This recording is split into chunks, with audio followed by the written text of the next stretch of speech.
and listen to my story about a man named Jed. A poor mountaineer barely kept his family fed. And then one day he was shooting at some food, and up to the ground come a bubbling crude oil, that is, black gold, Texas tea.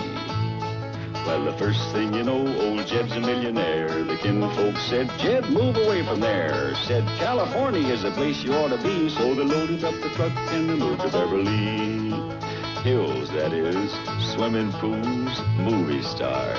The Beverly Hillbillies.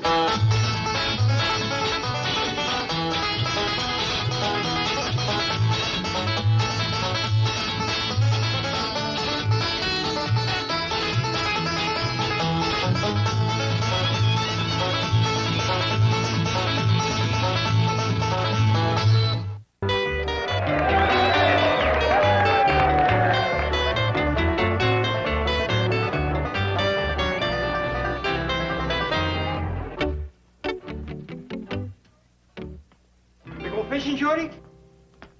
Fishing?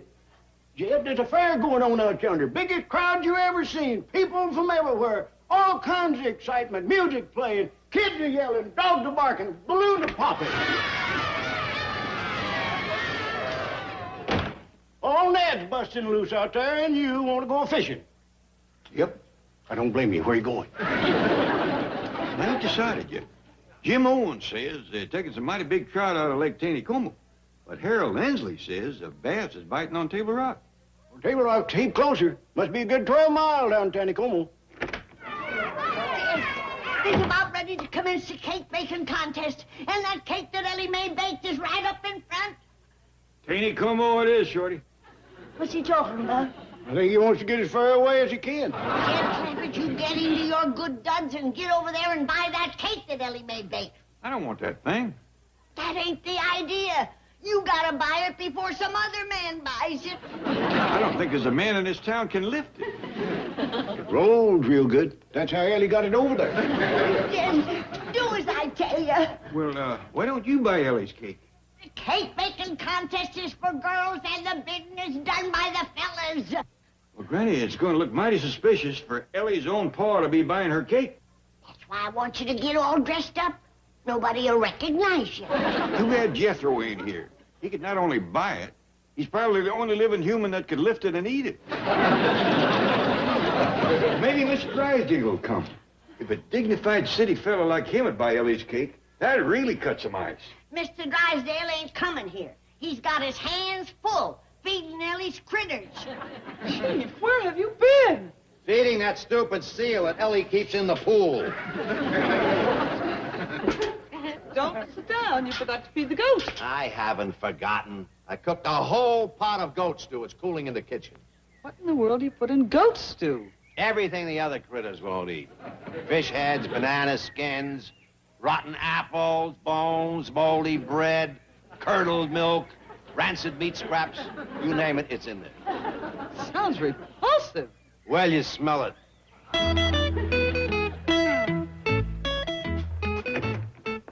Oh, greetings, Jethro. Howdy, Miss Jane.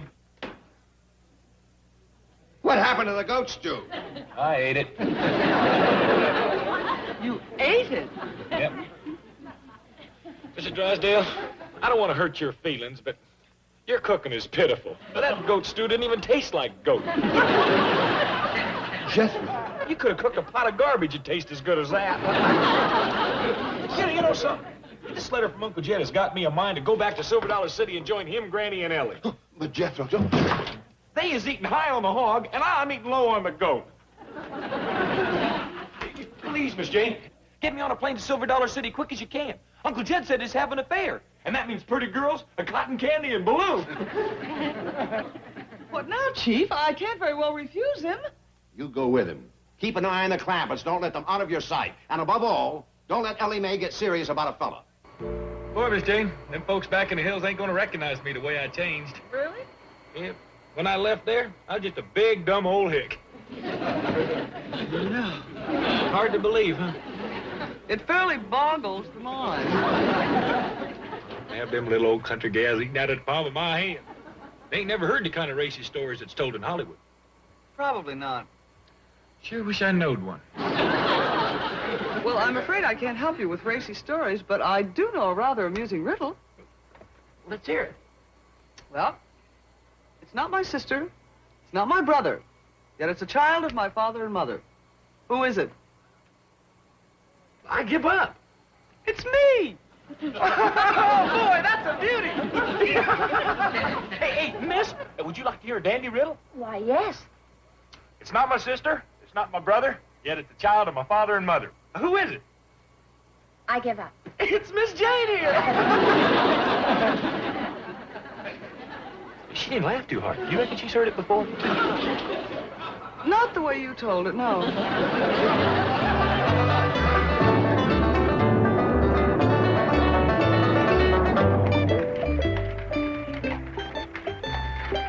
Here we are, Miss Jane. Silver Dollar City Hotel. What a picturesque little hostelry. Typical country inn. Thanks a lot, Mr. Stevens. Yes, wonderful ride. What a quaint little place. Absolutely charming. Oh, Jethro, Miss Jane. Howdy, Uncle Jim. We're here, Mr. Clement. Why did you tell me you was coming? I sent you a telegram some time ago. Oh, I never got it. I thought there was a fair going on here. Where's all the people? I'm afraid it's all over at the cake baking contest. But why are you afraid? Well, because Elly Mae has got a cake entered. That is an excellent reason. On my way over to see if I could buy it and get it out of the contest before... Telegram for Mr. Clampett. Telegram for Mr. Clampett. That must be your telegram now, Miss Jane. Telegram for Mr. Clampett. Telegram for Mr. Clampett. That's me. Are you hurt? No, I always get off my bike that way. It ain't got no brakes. Miss Jane, I'm gonna tell that riddle to Uncle Jed. All right, Jethro, but this time, when you get to the finish, remember, the answer is you. I got it. Hey, Uncle Jed, got a doozy of a riddle for you. It ain't my sister, it ain't my brother, yet it's the child of my father and mother. Who is it? I give up. It's you. He didn't laugh either, Miss Jane. I guess you're just too sophisticated for them, Jethro. Yeah, reckon so.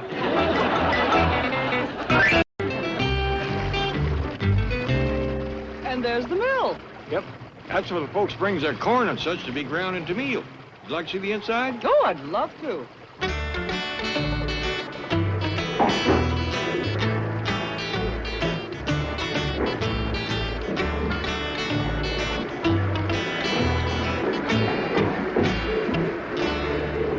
That millstone must weigh a ton. Yes, ma'am, and he's mighty hard to come by, right, Ed? That's the truth. Well, howdy, and welcome back, Miss Hathaway. Been out sightseeing? Yes, Mr. Kellums, and I am absolutely in love with your quaint little community. Well, thank you, ma'am, and we're mighty proud to have a fine big city lady like yourself visit us. Thank you. And now I'm going to don my bird-watching outfit and venture into the neighboring forest. Now, may I have my key, please? What key's that? Well, the key to the room I'm occupying. I'm afraid there ain't no key, Well, why not? 'cause there ain't no lock. Mr. Kellums, am I to understand that some local lock and bar would be free to enter my room whenever he wished? Now that you mention it, yeah, I reckon he would.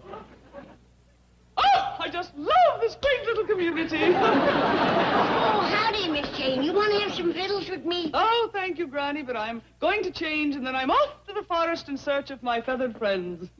You know some Indians in these parts? No, Granny. I'm referring to my winged friends, the birds.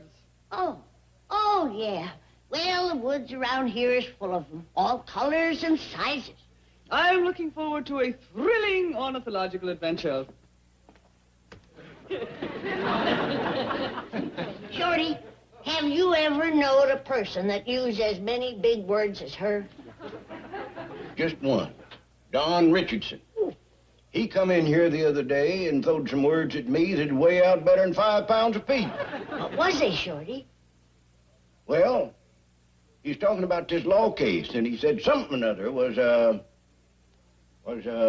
incompatible overt offense. Them is heavy rascals. Hey, Granny. Sure is good to be eating your victuals again. Jethro will know what them big words means. He's been plumb through the 6th grade. What word is that? compatible over at Ophid's. Ah, that's easy. All you got to do is break them words down to their root meanings. And, compat, a bull, overt, offense. What does it mean? Means you come in and pat a bull, and you better get over the fence. What did I tell you, Shorty? He's a right one.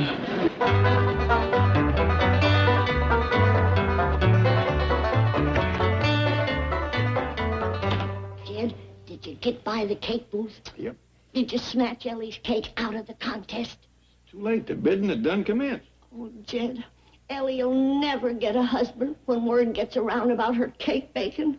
Granny, there was nothing I could do. Well, why didn't you grab an axe and chop it up? Might have been a dead giveaway, besides ruining a good act. I'm going to lose my bet with Elverna. Her daughter will get married ahead of Ellie Mae, and she'll get to kick me up Dewey bald. Well, now, don't start howling till the moon comes up. And poor little old Ellie. She'll be old maid. You'll feel better about Ellie when you see what's coming down them stairs. Jethro, dear boy, would you care to reconnoiter the woods with me in search of the elusive purple martin? No thanks, Miss Jane. I got me some eating to catch up on. And after that, I got me some romancing to catch up on. Excuse me, Miss Hathaway. You aim to go into the woods like that? Indeed I do. You aim to carry a gun? Never. Rabbit's foot? No. Whole-leaf clover? Mr. Crumbs, the creatures of the forest do not frighten me. Maybe not, but she's sure going to scare the tar out of them. I shall wend my way through the forest to the shores of Table Rock Lake, and there I hope to find a family of herons. Well, give 'em our best. Is that the Luke heron? Oh, no. The heron I'm looking for stands in the water on his long, skinny legs and gobbles up crawdads and frogs in his enormous mouth.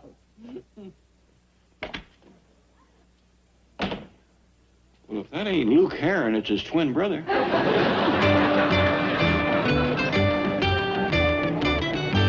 Thanks for the ham, Granny. See y'all later. So long. Oh, wait a minute, Jethro. I need your help, honey boy. What's the matter, Granny? Well, I made a bet with Elverna Bradshaw. And if her daughter Big Mouth gets married ahead of Ellie, Elverna's going to get to kick me clear to the top of Dewey Bald. Why, that's right on the main road where everybody can see it. That's right. And Elverna will make sure that everybody knows. There'll be hundreds of people there watching, maybe thousands. Why, just like a sideshow. A circus, a regular carnival. Oh, bless you, Jethro. You're a sweet, sensitive, darling boy. I know you love your old granny, and you're going to do something about it, ain't you? You bet I am. I'm going right over and talk to Paul Davis. Handy maker? But he's married already. I know that. I'm going to ask him if I can have the popcorn concession. Why, you buzzard-hearted boob! Guess what, Granny? My cake fetched the highest price of all. What? Yeah, Egg Bozeman paid $40 for it. Did I hear right? Somebody bought Ellie's cake? At Bozeman. Wants me to bake him another one just like it. I can't believe it. If anybody knows good cake, it's Eck Bozeman. Been a miller all his life. It was the frosting that fooled him. Ellie did have it decorated awful pretty. Well, let's quick go buy it back from him before he tries to cut into it. Good idea. Let's go. How about it, Eck? Nothing doing.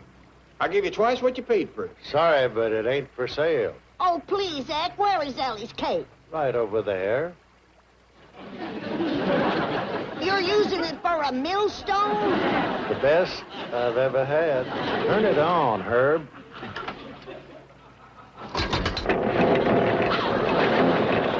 Look at that rascal chew up corn. But, Jed, this ain't getting Ellie married. Maybe not, but we could always open up a mill.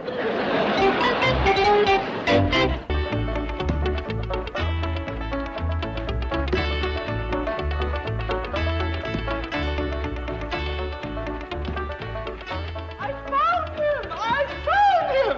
The perfect man for Ellie Mae! A Hercules, a Paul Bunyan! We waited too long to fetch Ellie Mae back to the hills to get a husband. All the good boys is took. Now, Granny, there's still some fish left in the creek. Name me one. Granny! Mr. Clampett! Miss Jane is running like the devil himself is after. I was worried about her going in the woods dressed like that. Like as not, somebody mistook her for a revenuer. Oh, everybody knows there ain't no girl revenuers. Yeah, but not everybody knows she's a girl. What's the matter, Miss Hathaway? I think I found a man for Elly Mae. Whereabouts? In the forest, he was chopping a tree. Maybe a bear chased her. Or a mountain lion. In the woods. I saw him just right for Ellie. An Adonis, a Hercules, and Apollo. Oh, please, Miss Jane, she's got enough critters now. You don't understand. He was cutting down a tree near the lake. You don't need another beaver. I am talking about a man. That she needs. What a man? A veritable Greek god. Greek? You mean Don Richardson? No, his name is Matthew Templeton. Oh, I tell you, he could have stepped from the pages of A Shepherd of the Hills. Young Max, reincarnated, a blonde giant. Where is he? Where is he? He's on his way. I invited here to meet Ellie and the rest of you. Did you tell him that Ellie was looking for a husband? I put it a bit more subtly. I told him I knew of a divinely beautiful young lady who had come back to the hills to find the right young man and get married. And that didn't scare him off? Oh, prayer. He seemed most interested. He agreed to come to town as soon as... There he is. Is that him with the axe across his shoulder? Yes. That dog is Miss Jane. He's everything he said he was. Let's run downstairs and grab him. I mean, meet him.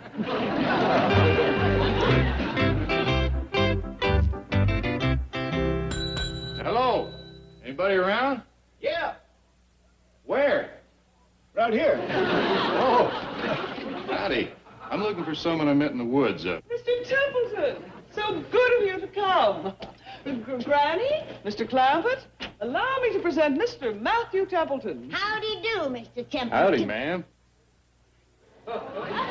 Pleased to make your acquaintance, young fella. My pleasure, sir. This here is Shorty Kellums. He runs the hotel. Mr. Kellums? Howdy. I don't recollect seeing you around Silver Dollar City before. No, this is my first visit to town. Spend most of the time in the woods, do you? Yes, ma'am. Just about every day but Sunday. I reckon you don't see many pretty girls in the woods. No, indeed. Speaking of pretty girls, here comes Elly Mae. Hey, look! I didn't finish baking my second cake. Look, Ellie, let's get this back in the kitchen. What's her? I don't think it's quite ready yet. But Mr. Bogan said he didn't want no frosting on this one. We'll talk about that in the kitchen. Did she say that big thing she was rolling there was a cake? Cake of granite. Yeah. She uses it to cook on. It sounded like she said she was done baking. Oh, she's done bacon and eggs and pancakes. On that big slab of granite? Well, it's the old-fashioned way. It gives things extra flavor. She's a good cook, huh? There ain't nobody can touch that girl's food. Ellie, I'd like you to meet Mr. Matthew Templeton. This here's my daughter, Elly Mae. Well, howdy there. Real pleased to meet you. Pleasure's mine, Miss Clampett. Is she everything I said? Why, she's even more beautiful than you described her. I reckon you two would like to talk and get acquainted. I think that's a very good idea. Well, you can sit on the porch upstairs. Well, if it's all right with Miss Clampett, I'd kind of like to stroll around and see the sights. See, I've never been here before. Well, I'd be right pleased to show you around. Well, thank you. I'd enjoy that. I wouldn't go inside the mill, Ellie. Why not, Pa? Well, you wouldn't like to get meal dust over your pretty dress. Oh, well, now you two just take your time and have a nice visit. Will you join us for victuals when you get back? Well, thank you. I'm afraid I'm not dressed much like company. Oh, he looks just fine, don't he, Ellie? Yes, ma'am. He sure does. Bless you.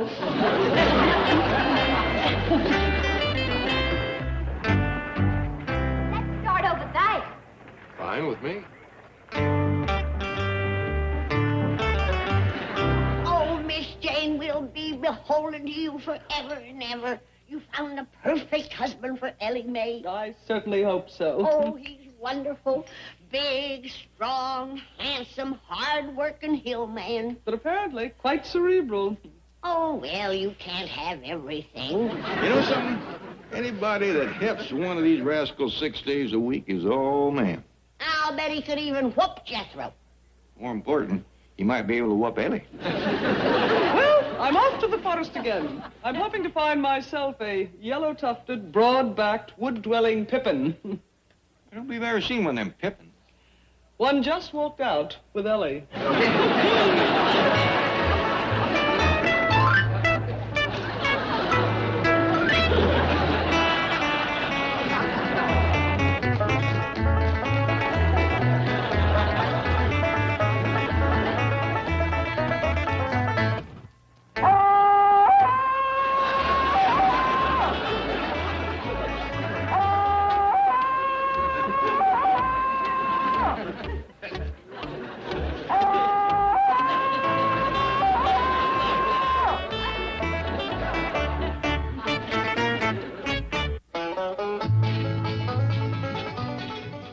Black hat, black boots, black belt. Bad news for the bad guys. Walker, Texas Ranger. Weeknights at 6 on the Hallmark Channel. What's my code name? Jane Bell. Leading a double life, she was hired to get inside. Got a new development in our puzzle. An inside man. But getting too close to the truth could be murder. Jane Doe, Vanishing Act. Premieres Friday night at 9 on the Hallmark Channel. I'll come back now. Here. This has been a film.